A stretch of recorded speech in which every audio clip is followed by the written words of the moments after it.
Hello students, I am Nikhil, your physics mentor at NEET Kaka ji. और आज मैं आप लोगों के सामने उपस्थित हूं ताकि आपको राजस्थान काउंसलिंग का आइडिया दे सकूं और डिस्कस कर सकूं कि राजस्थान में जो नीट यूजी 2020 की काउंसलिंग होने वाली है उसमें क्या इंपॉर्टेंट पॉइंट्स हमें ध्यान में रखना है। ठीक है, तो एक जो सबसे अच्छी बात है, one thing that is very important over here, that Rajasthan counselling is not very different from all India counselling. Rajasthan की जो काउंसलिंग होती है वो ऑल इंडिया जो काउंसलिंग होती है उससे बहुत अलग नहीं होती है, बहुत सिमिलर सी काउंसलिंग है। तो अगर आपने हमारा ऑल इंडिया काउंसलिंग वाला वीडियो देखा है by HOD biology doctor Himanshu Ojha sir हमारे चैनल पर, तो आपको बहुत हद तक आइडिया ऑलरेडी लग चुका है कि राजस्थान की काउंसलिंग किस प्रकार होने वाली है। ठीक है, तो ऑल इंडिया काउंसलिंग और जो राजस्थान की काउंसलिंग है वो स्टेप्स में चल रही होती है। जो प्रोसेस आप ऑल इंडिया काउंसलिंग पे फॉलो कर रहे होते हैं ऑलमोस्ट सिमिलर, बिल्कुल वैसे ही प्रोसेसेस आप लोगों को राजस्थान काउंसलिंग के लिए फॉलो करने पड़ते हैं। हाँ, फीस का थोड़ा सा अंतर है और आपको वापस यहां पे रजिस्टर करना पड़ता है। ऐसा नहीं कि ऑल इंडिया रजिस्ट्रेशन से ही राजस्थान की काउंसलिंग हो जाएगी, ऐसा नहीं है। राजस्थान की काउंसलिंग के लिए आपको अलग से रजिस्टर करना पड़ेगा, पर पहले ऑल इंडिया की काउंसलिंग होती है, फिर उसके राउंड 1 का रिजल्ट आता है, फिर राजस्थान की काउंसलिंग होती है, फिर ऑल इंडिया की राउंड 2 की काउंसलिंग होती है। तो डेट्स भी क्लैश नहीं होते हैं, तो बहुत ईजिली चीजें मैनेज हो जाती हैं। तो सबसे पहली चीज जो आपको राजस्थान के काउंसलिंग के वक्त ध्यान रखनी है कि आपको एक बार जब हमारे पास नोटिफिकेशन डेट आएगा जो राजस्थान गवर्नमेंट रिलीज करेगी, न्यूज़पेपर्स में भी रिलीज करती है और उसकी जो वेबसाइट है उस पे बार बार आपको जाना है, ht.rajasthan.gov.in हमारे स्क्रीन पे फ्लैश हो रहा है जो वेबसाइट, इस वेबसाइट पर जाकर के आप लोगों को बार बार चेक करना है कि नोटिफिकेशन आ गया या नहीं आया। और यह जो नोटिफिकेशन है ये न्यूज़पेपर्स में भी रिलीज होगा बाकायदा। तो एक बार जब नोटिफिकेशन आ जाता है तो आपको ऑनलाइन एडमिशन जो हमारा फॉर्म होता है उसको डाउनलोड करना है। ठीक है, उसको फिल करना है, जो एडमिशन फॉर्म है उसको फिल करना है। ठीक है, और उसके बाद उसको सबमिट करना है। यहां पर ध्यान देने वाली बात है कि ये जो फॉर्म है ये चार्जेबल होता है, आपको ऑनलाइन ही इसकी पेमेंट करनी पड़ती है, जो कि 2000 रुपीज है जनरल कैटेगरी के लिए एंड 1200 रुपीज है for SC/ST categories, PW, physically handicapped etcetera. तो यहां पे ध्यान रखने वाली बात है कि ये जो रुपए हैं ये नॉन रिफंडेबल होते हैं, ये वापस नहीं मिलते हैं। ये जो रुपए होते हैं इसको ये जो गवर्नमेंट है यूटिलाइज करती है आपके काउंसलिंग को सक्सेसफुली कंडक्ट करने के लिए। ठीक है, तो एक बार जब आपने ऑनलाइन एडमिशन फॉर्म भर दिया, ठीक है, उसके बाद फिर अब हमारी चॉइस फिलिंग के लिए मैट्रिसेस ओपन हो जाएंगी। चॉइस फिलिंग या जिसको हम लोग रजिस्ट्रेशन प्रोसेस बोलते हैं वो भी ओपन हो जाएगा। ठीक है, तो रजिस्ट्रेशन प्रोसेस जब ओपन होगा, जबकि हम लोगों को चॉइस फिलिंग वगैरह करनी पड़ेगी, उसमें ध्यान देने वाली बात यह है थोड़ी सी कि देखिए इसमें 10,000 रुपीज आपको रजिस्ट्रेशन फी देना पड़ता है। इनकी भी अपनी एक डेडलाइन होती है कि आपको किस डेट तक देना है। वो सारी डेडलाइंस उस वेबसाइट पर अभी हमारे रिजल्ट आने के बाद, जब नीट का रिजल्ट आ जाएगा उसके बाद जब काउंसलिंग स्टार्ट हो जाएगी तो वहां पर सारी डेट्स वगैरह इंपॉर्टेंट डेट्स आ रही होंगी। तो रजिस्ट्रेशन फीस अलग से जनरल कैटेगरी के लिए 10,000 रुपीज है, फॉर अदर SC/ST कैटेगरीज वगैरह के लिए 5,000 रुपीज है। लेकिन यह फीस जो है ये रिफंडेबल होती है, ये फीस जो होती है रिफंड हो जाती है। ठीक है ना, तो हमें रजिस्ट्रेशन प्रोसेस में शामिल होना है। एक बार हम रजिस्ट्रेशन प्रोसेस में शामिल होते हैं, ठीक है, उसके बाद हम अपने अनुसार हमारी जो रैंक है, हमारी रैंक के अनुसार हम लोग चॉइसेस को फिल करते हैं। बट यहां पर ही सबसे इंपॉर्टेंट गेम है, सबसे इंपॉर्टेंट गेम ही यहीं पर है। कई बार किस्मत जो है वो मेहनत को हरा देती है अगर हम लोग लॉजिक के साथ अपनी चॉइस फिलिंग ना करें। ठीक है, और इसलिए मेरी एडवाइस है आप लोगों से कि हमारे स्क्रीन पर जो नंबर फ्लैश हो रहा है इस पे आप कांटेक्ट करें। कोई भी काउंसलिंग रिलेटेड आपको इंफॉर्मेशन चाहिए तो, और हम लोग बिल्कुल फ्री ऑफ कॉस्ट काउंसलिंग देते हैं। अदर चैनल्स के जैसे नहीं कि काउंसलिंग के लिए हम रुपए लेते हैं, ऐसा कुछ नहीं है। हम लोग free of cost counselling advice देते हैं कि आपको इस रैंक पे किन कॉलेजेस को फिल करना चाहिए। फॉर एग्जांपल मेरे मार्क्स हैं 570 या 575 और मैंने टिक कर दिया केवल एसएमएस जयपुर और जेएलएन मेडिकल कॉलेज अजमेर, और मुझे पता है दोनों अलॉट नहीं होने वाले हैं, ठीक है ना, मैंने कुछ और वहां पे क्लिक किया ही नहीं, ठीक है ना। तो इसमें क्या होगा कि मुझे कोई मेडिकल कॉलेज अलॉट होगा ही नहीं। लेकिन अगर मैं इतने ही मार्क्स पे या ऐसे कॉलेज को फिल करूं उसमें कि डूंगरपुर वगैरह टाइप, तो उसमें बहुत ज्यादा प्रोबेबल चांसेस है कि हो सकता है कि हमें मिल जाए, राउंड 1 में ना मिले तो राउंड 2 में मिल जाए, बट मिल जाए हम लोगों को, इसके चांसेस है। तो सबसे इंपॉर्टेंट ये होता है कि कोई भी चॉइस फिलिंग करते वक्त, जब आप चॉइस फिलिंग ऑफ कॉलेज करते हो, तो कोई भी चॉइस फिलिंग करते वक्त हमेशा एक बार पिछले साल के स्टैटिस्टिक्स को देखिए कि किस रैंक तक ये कॉलेजेस अलॉट हुए थे। मार्क्स से भी ज्यादा आपको अच्छे से गाइड अगर कोई करेगा तो रैंक करेगा, क्योंकि कॉलेजेस जो अलॉट होते हैं वो रैंक के अकॉर्डिंग होते हैं। मार्क्स तो साल दर साल, पेपर आसान होता है तो मार्क्स बढ़ जाते हैं, पेपर डिफिकल्ट होता है तो मार्क्स कम हो जाते हैं, बट जो रैंक्स होती हैं कॉलेजेस रैंक्स के अनुसार, जो आपके रैंक है रैंक के अनुसार अलॉट होंगे। तो आप प्लीज एक बार चेक कीजिए कि प्रीवियस ईयर में, पिछले साल में ये कॉलेजेस जो हैं, जिस कॉलेज को आप टारगेट कर रहे हो, किस रैंक तक लास्ट में आकर के रुकी है और क्या आपका रैंक वहां तक है। अगर आपका रैंक उसके आसपास है तो ही आप फिल करें, अदरवाइज थोड़ी सी आप प्रोबेबिलिटी लूज कर रहे हो, ठीक है।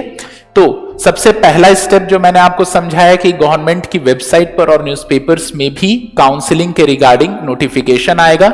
फिर आपको एडमिशन फॉर्म के लिए 2000 रुपीज, अगर आप जनरल कैटेगरी से हैं तो फिल करने पड़ेंगे, उसमें उसकी भी लास्ट डेट रहती है, वो वहीं पे नोटिफाइड होगा।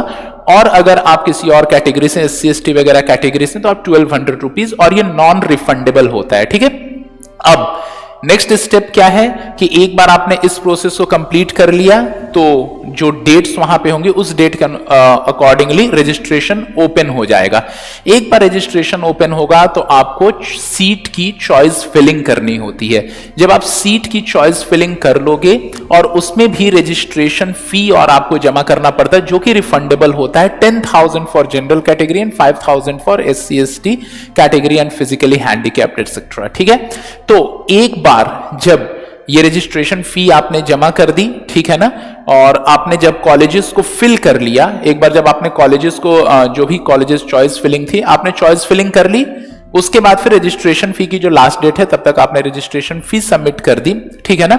उसके बाद एक टेंटेटिव अलॉटमेंट भी आता है, मतलब कि जिस हिसाब से बच्चों ने फिल करके रखा है, क्या उनको वो कॉलेज अलॉट हो पाएगा या नहीं, इसको टेंटेटिव अलॉटमेंट बोलते हैं, जो आपको गाइड करने के लिए गवर्नमेंट अपने वेबसाइट पे डालती है। फॉर एग्जाम्पल मेरे मार्क्स थे 650 और मैंने डूंगरपुर फिल करके रखा, तो गवर्नमेंट बोलेगी बेटा आपको एसएमएस मिल जाएगा, वहां पे टेंटेटिव में दिखेगा कि you are getting SMS medical college. अगर आपने एसएमएस में फिल किया तो आप बाकी सारे जो है उनको हटा सकते हो चाहो तो, ठीक है ना। वैसे अगर किसी ने 570 मार्क्स पर ही एसएमएस फिल करके रखा तो टेंटेटिव में दिख जाएगा कि एसएमएस के चांसेस कम दिख रहे हैं आपके, आप कोई और कॉलेज फिल करो। तो टेंटेटिव गाइडलाइन कॉलेज एक मतलब वेबसाइट पे एक रिलीज होती है, जिसके अनुसार हम अपने जो चॉइसेस हैं उसको ऊपर नीचे कर सकते हैं, ठीक है। उसके बाद फिर last date for filling the choices आता है, जबकि आपने सारे डिसीजंस ले चुके हैं आप कि आपको कौन कौन से चॉइसेस फिल करनी है, तो लास्ट डेट पे आपको क्या करना है, चॉइसेस को फिल कर देना है, ठीक है ना। राजस्थान के अंदर ऑलमोस्ट 2300 MBBS सीट्स हैं, including government and private medical colleges, ठीक है ना। तो उसके लिए एक बार आपने सारे चॉइसेस को फिल कर दिए फाइनली, फिर लास्ट डेट पे आपको लॉकिंग करनी है। रजिस्ट्रेशन फी आप जमा कर चुके हो जो कि रिफंडेबल है, 10,000 जो आपने जमा किया है वो रिफंडेबल है। तो एक बार क्या होगा कि जब ये ऑटो लॉक हो गया, मतलब आपने नहीं लॉक किया अगर लास्ट डेट पर, तो भी वो ऑटो लॉक हो जाता है। फिर एक बार ऑटो लॉक हो जाता है, उसके बाद फिर जिस डेट पे, ये मैं राउंड 1 की बात कर रहा हूं कि राउंड 1 चल रहा है हमारा, फिर जिस डेट पर इसका रिजल्ट आने वाला होता है अलॉटमेंट का, उस डेट पर आपका अलॉटमेंट का रिजल्ट आ जाता है। अब अलॉटमेंट के रिजल्ट में दो चीजें हो सकती है, या तो आपको कॉलेज अलॉट होगा या तो आपको कॉलेज अलॉट नहीं होगा, अपनी चॉइस फिलिंग के अनुसार। या तो आपको कॉलेज अलॉट हो गया है या तो कॉलेज अलॉट नहीं हुआ है, ठीक है। सबसे पहले बुरी बात कर लेते हैं, ठीक है, कि अगर हमें कॉलेज अलॉट नहीं हुआ, ठीक है ना। तो क्या होगा, तो अगर कॉलेज अलॉट नहीं हुआ तो हम फिर से सेकेंड राउंड में खुद पे खुद रजिस्टर हो गए हैं, ठीक है ना। सेकेंड राउंड ऑफ काउंसलिंग के लिए हम रजिस्टर हो चुके हैं, उस प्रोसेस में ऑलरेडी शामिल हो चुके हैं। लेकिन अगर हमें कॉलेज अलॉट हो गया, तो अगर हमें कॉलेज अलॉट हो गया, ठीक है, तो अब इसके भी दो ऑप्शंस हैं। मतलब कॉलेज अलॉट हुआ तो अगर हमें कॉलेज अलॉट हुआ तो हमें क्या करना पड़ेगा, पहले तो एसएमएस मेडिकल कॉलेज जाना पड़ेगा। सवाई मानसिंह जयपुर में जो एसएमएस मेडिकल कॉलेज है वहां जाना पड़ेगा हम लोगों को, अपने अलॉटमेंट लेटर और जो इंपॉर्टेंट डॉक्यूमेंट्स है, जैसे बर्थ सर्टिफिकेट, अगर कास्ट सर्टिफिकेट है तो कास्ट सर्टिफिकेट, ठीक है ना, डोमिसाइल, 10th की मार्कशीट, 12th की मार्कशीट, वो सारी चीजें लेकर के हमें कॉलेज में जाना पड़ेगा, एसएमएस मेडिकल कॉलेज में। वहां पे उसकी एकेडमिक बिल्डिंग में अलग अलग कॉलेजेस के स्टॉल्स लगे रहते हैं। फॉर एग्जाम्पल आपको JLN medical college Ajmer allot हुआ है, ठीक है, तो आप उन स्टॉल्स पे जाइएगा। वहां पर क्या होगा, आपको एक अपनी डिमांड ड्राफ्ट और लेकर के जानी होगी, ठीक है ना, डीडी, ठीक है, तो डिमांड ड्राफ्ट भी साथ में ले जाना होता है। फिर वहां पे आपका डॉक्यूमेंट वेरिफिकेशन होगा। अगर कोई डॉक्यूमेंट कम पड़ गया वहां पर तो घबराने की बात नहीं है, वो डीडी पे लिख देते हैं, आपके डिमांड ड्राफ्ट पर ही लिख देंगे कि ये डॉक्यूमेंट ये यहां पर तो नहीं लेकर के आए थे। तो सपोज आप एसएमएस में गए हो, 10 मान लीजिए total number of documents required 10 है, आप 9 लेकर के गए हो और कोई एक डॉक्यूमेंट आप ले जाना भूल गए हो, तो घबराने की बात नहीं है, आपकी डीडी पर लिख देंगे वहां एसएमएस जयपुर में कि ये वाली डॉक्यूमेंट मिसिंग है। और जब आप जेएलएन में फाइनली अपीयर होगे एडमिशन के लिए, जहां पे आपको जिस किसी भी कॉलेज में आपको सीट अवेलेबल हुई है, सीट अलॉट हुई है, वहां पे जब आप अपीयर होंगे तो आपकी डीडी पे देखेंगे कि इन्होंने 9 डॉक्यूमेंट्स तो वेरीफाई करा लिए, एक मिसिंग थी, तो वो आप वहीं इसी कॉलेज में जिसमें आप एडमिशन लेने जा रहे हो वहां पे आप शो कर दीजिए और फिर सब कुछ डन हो जाएगा, आपका एडमिशन हो जाएगा, ठीक है। तो कॉलेज आपको अलॉट हो गया, आपका एडमिशन हो गया, वो जो डीडी होती है वो एडमिशन फी होती है।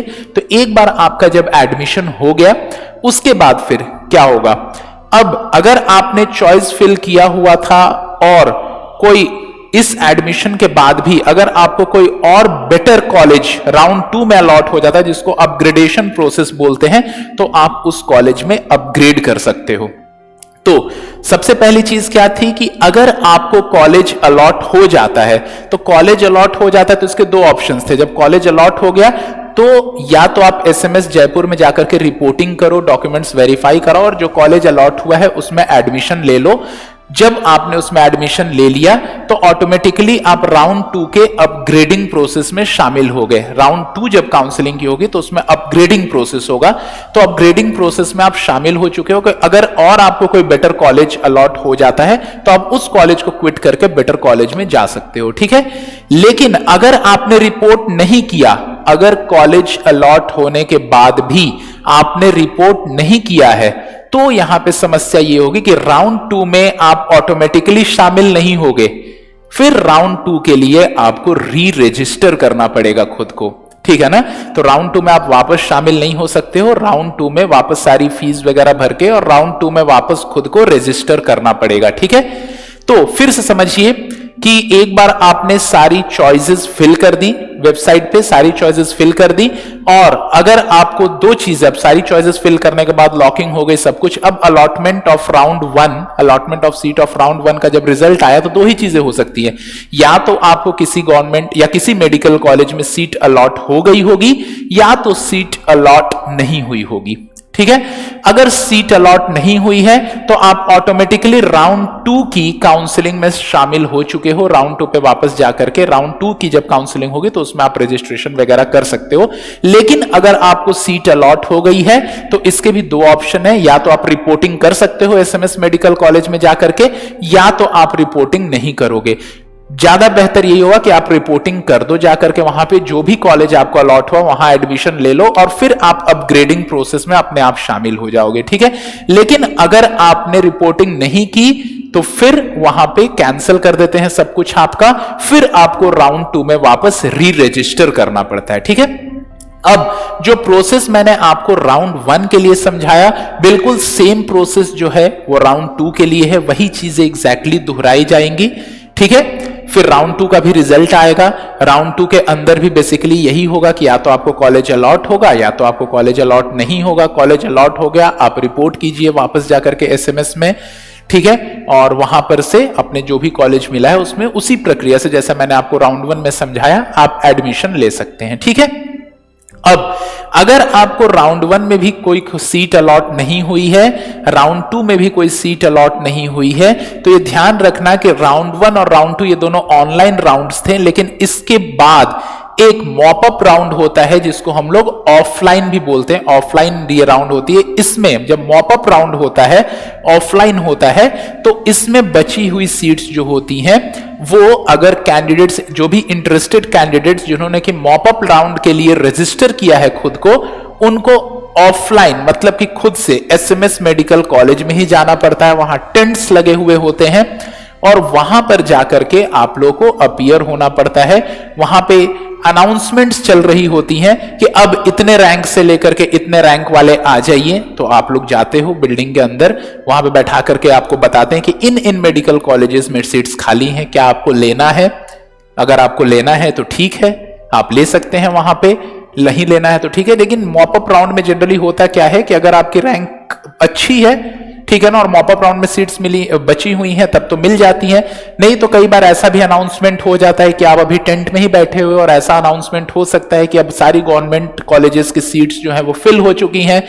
अब जिनको गवर्नमेंट में ही लेना था वो जा सकते हैं, केवल प्राइवेट मेडिकल कॉलेजेस वाले जब जिसको केवल प्राइवेट मेडिकल कॉलेज में एडमिशन लेना है वही अंदर आए, ठीक है ना। और फिर वो रैंक बोल रहे होते हैं कि इस रैंक से इस रैंक वाले आओ, इस रैंक से इस रैंक वाले आओ। गवर्नमेंट वाली जनरली जल्दी फिल हो जाती हैं, ठीक है।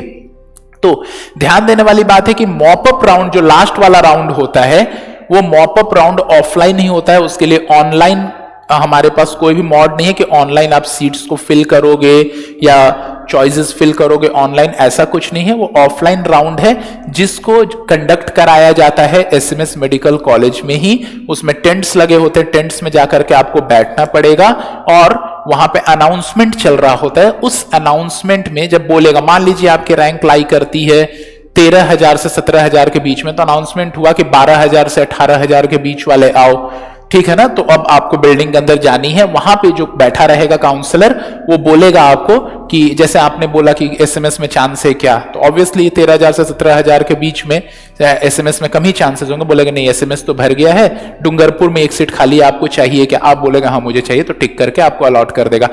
थोड़ी देर के बाद ऐसा भी होगा कि ऐसा भी हो सकता है थोड़ी देर के बाद कि जो गवर्नमेंट मेडिकल कॉलेजेस हैं उनकी सीट्स खत्म हो गई, फिर वो अनाउंस कर देते हैं कि अब केवल प्राइवेट की सीट्स बची हुई, प्राइवेट वाले अंदर आओ। मॉपअप राउंड में एक और चीज जरूरी होती है कि इसमें लेट नहीं होना। गलती से अगर आप वहां लेट पहुंचे और आपकी रैंक पहले अनाउंस हो चुकी है, तो हो सकता है कि आपकी रैंक थी 5,002 और आपको कॉलेज मिलना था और आपको नहीं मिला, और जिसकी रैंक थी 6,005 उसको कॉलेज मिल गया, ठीक है। बाद में अगर आपकी रैंक अच्छी है और बाद में पहुंचोगे तो एक फायदा जैसे आपको बस इतना सा मिल सकता है कि उस वक्त मान लीजिए 12,000 से 18,000 का चल रहा है, ठीक है ना, जो अनाउंसमेंट है, और आपकी रैंक 5,000 के आसपास है, तो आपको पहले भेज देंगे। लेकिन पहले आपको भेजा तो सही, लेकिन जहां पे आप डिजर्व करते थे 5,000 वाली जो कैटेगरी थी वहां पे आपको अब नहीं मिल पाया। अब 12,000 से 17,000 वालों के बीच वाली कैटेगरी में कुछ आपको मिल जाएगा। तो मॉपअप राउंड में जल्दी पहुंचना भी जरूरी होता है। मॉपअप राउंड पूरी ऑफलाइन होती है जिसको एसएमएस में ही कंडक्ट कराया जाता है। वहीं पर टेंट्स वगैरह लगे रहते हैं, खाने पीने की भी व्यवस्था वहीं पर होती है। कई बार रात के 2:30-3 बज जाते हैं मॉपअप राउंड को कंप्लीट होने में, लेकिन मॉपअप राउंड जो है वो वहीं कंडक्ट कराया जाता है, ठीक है।